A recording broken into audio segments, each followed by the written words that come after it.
For a midnight snack, I'm Ben Manila, and it's my pleasure tonight to host an interview with John McLaughlin, guitarist extraordinaire. And I think we'll start off the show tonight with probably his most well-known band, the Mahavishnu Orchestra. Billy Cobham on drums, Rick Laird on bass, Jan Hammer on keyboards, Jerry Goodman on violin, and Mahavishnu John McLaughlin on lead guitar. You're listening to WLIR-FM. 92.7 on the dial. I'm Ben Manila. The program is Midnight Snack, tonight spotlighting the music of guitarist John McLaughlin. That was the Mahavishnu Orchestra with John McLaughlin from the first Mahavishnu Orchestra album, The Inner Mounting Flame. The first edition of the band, there were two separate editions of Mahavishnu Orchestra. The first one featuring, as I said at the beginning, Billy Cobham, Rick Laird, Jan Hammer, and Jerry Goodman. And really the forerunner of a brand new style of music, what has since become known as fusion music, fusion jazz. John McLaughlin was born in Yorkshire, England, 1942. Keep in mind that he is English, and throughout the interview that we're featuring tonight, he kind of plays with an accent. He's been living in Paris off and on for the last several years, and he has adopted something of a French accent, but he is English. Born 1942 to a musical family. By the age of 7, he picked up violin and piano, formal lessons, and at age 14, he was playing in a band, only he had switched by that point to playing guitar. He played what was going down in England at that time, a mild flirtation with traditional jazz, and then straight on to rhythm and blues bands, because there was this whole scene developing in the mid-'60s.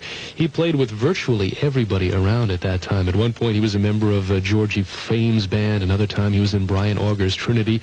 And at one point, he ended up in the Graham Bond organization, which featured at the same time Jack Bruce on bass and Ginger Baker on drums. Of course, two-thirds of Cream there. Then in 1969, he hooked up with Tony Williams, who was an American jazz drummer, and started to play quite frequently with him, showing up on several efforts. Then he was spotted by Miles Davis, and it was, I guess, really Miles who started the whole fusion movement, working with Zawinul and Chick Corea and all those people. And John McLaughlin had the chance to play with Miles Davis on two albums, In a Silent Way and Bitches Brew, which were really the two seminal albums in the jazz fusion birth. Then he went on to form the Mahavishnu Orchestra, as I say, two editions of that orchestra, and then Shanti, which was basically an Indian group that played Indian music with a jazz rock flavor to it. His most recent effort was with Al Di Meola and Paco de Lucia, three acoustic jazz guitarists. And he now has a brand new solo album out, John McLaughlin, entitled Belo Horizonte. And it's something of a return to his roots. I met with him in December. Let's see, what was the date? December 16th over at Warner Brothers Records. And I talked with him for quite some time. He never once mentioned Sri Chinmoy, or he never once tried to proselytize me, because he is into, he does follow a guru, and he is into Indian religion, but he was smoking cigarettes and drinking a lot of coffee, and he was very vocal, and he talked at length about his career, and particularly about this album, Belo Horizonte, which features mainly French musicians. And let's turn to the interview, okay?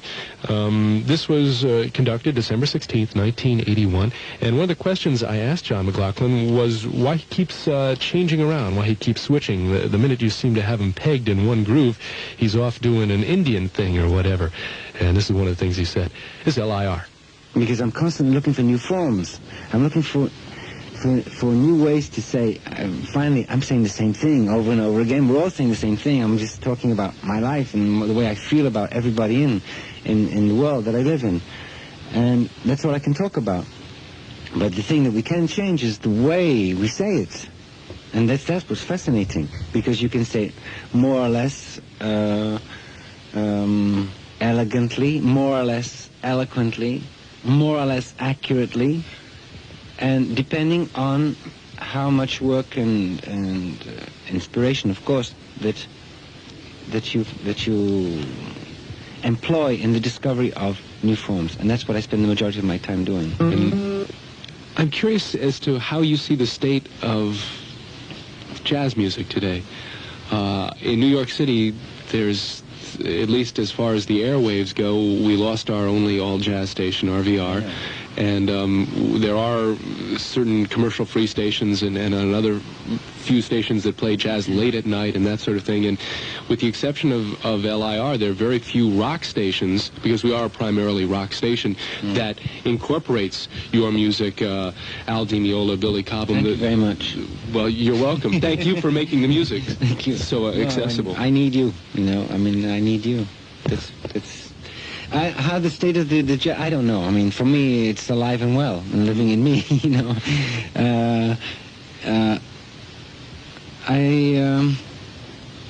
I don't stop to think about that. I don't stop to think about what I'm doing, if what I'm doing is going to be successful, or if I don't stop to think about it, because I have I have really big faith in human nature. I have faith in music. I mean, I believe in myself. I believe in music, and I believe in the love that people have for music. And that's all there is for me. I don't stop to think about whether you know, jazz is alive and well. I think it's like a life. It's like a career. I mean, you could say in 10 years, I mean, the tide has gone out. And I think it's almost impossible for someone to have a career whose tide is in all the time. I don't think it's even healthy. I think you need to go back. Flow. Yeah, I think that's. But just that's the rhythms of life. McLaughlin's worked with a number of different people that you probably have heard of. Jimi Hendrix, Jack Bruce, Ginger Baker, Carlos Santana, Al Di Meola, Stanley Clarke, Chick Corea, Billy Cobham, Jean-Luc Ponty, Buddy Miles. The list goes on and on. It's one of the things I talked to him about. I'm Ben Manila, and we're LIR. I think a lot of the rock audience would be astounded to know of the famous rock players you have played with in a different format.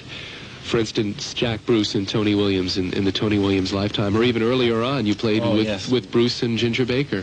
And Graham Bond. Yeah. And Dick Hexel Smith. Now, this was an era in England, around 1965, 64. Mm-hmm.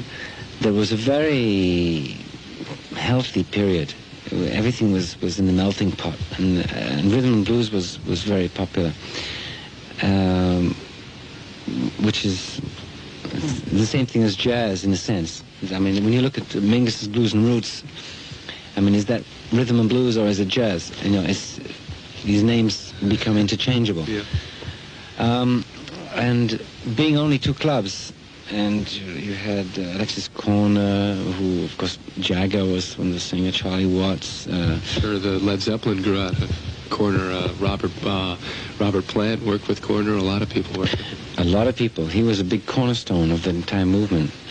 And John Mayall, sure, and Eric Clapton, and I was working with Georgie Fame. And so, but always there were jam sessions going on. It was really a very healthy period. Everybody was playing with everybody, always. Did you play with Clapton at that? Yeah, I'm sure we played. I'm sure we played at some point somewhere. Yeah. I don't remember, but you know, there's other things I don't remember from this era too. For those of you who are into Hendrix, or even mildly into Hendrix, there are these legendary tapes that people have been talking about for a decade. John McLaughlin and Jimi Hendrix recorded together one night in 1969. McLaughlin on acoustic guitar with a pickup, and Jimi Hendrix on electric guitar. And the word on the streets was the reason that these tapes were never released, because a lot of people have been talking about them, is because John McLaughlin refused to have the tapes released. But that is not the case. It is the case in that he won't let them be released, but not for the reason that you might think. Let's turn back to the interview. John McLaughlin on Midnight Snack at LIR. You're talking about rock and roll star, but I mean, if Hendrix is known as a rock and roll star, but I think he's more a blues musician from the real tradition. And we played one night, just a jam session. In fact, it was because of Mitch Mitchell, who I knew from the Georgie Fame days.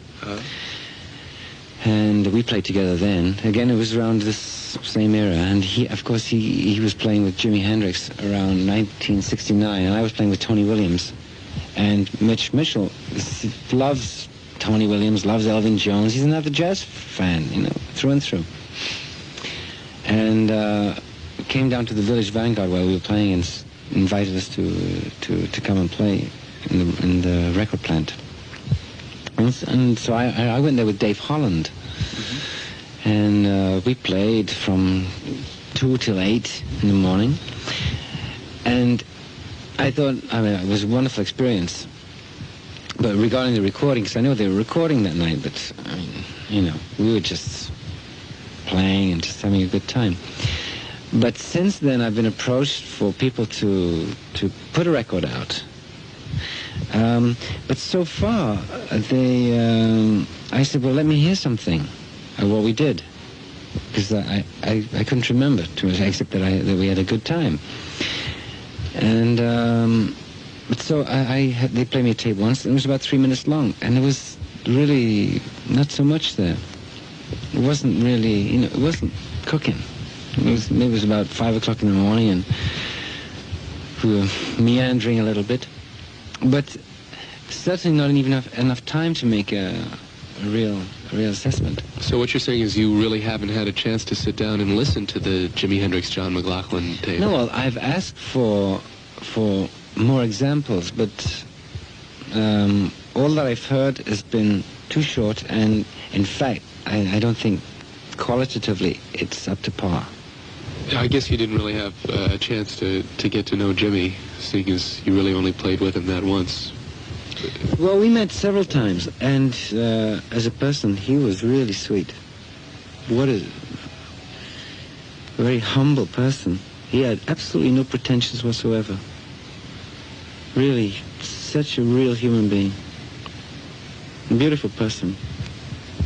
I'm surprised that when the two of you got together, I guess it's a tribute to the two of you allowing your defenses to drop. But very often when you get two virtuosi together, they're so in awe and respectful of each other that neither one steps out. It's like they both they wouldn't want to trample on the other one's feet or whatever. No, I don't. I didn't. That feeling didn't even come into it. It was just fun with a capital F. That's what it was. That whole night was really great fun. It was too bad we didn't have another chance to play. I would have liked to have played more. And actually, I would have liked to have worked at some point to really made an album of something. But I'm happy that I just had a chance to know him a little.